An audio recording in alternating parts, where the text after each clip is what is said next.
Maganda araw mga kapins. Dito tayo ngayon sa Costco. Woo! First time natin magpa-refill ng propane.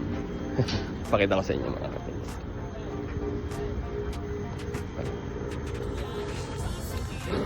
Ayan o.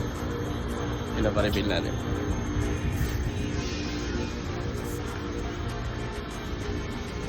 Magkano kaya? First time kasi natin. So, share ko sa inyo mga kapins.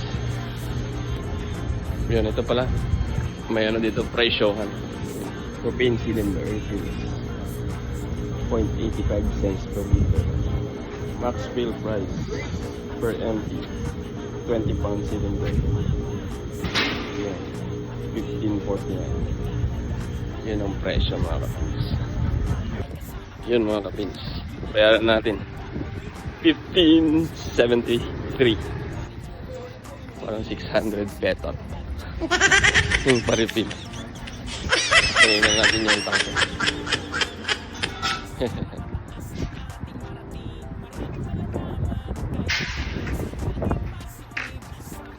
Yan. Kawa na natin mga kapins na So yun lang, don't forget the hashtag Insta. Hashtag Philippines daw. And salamat.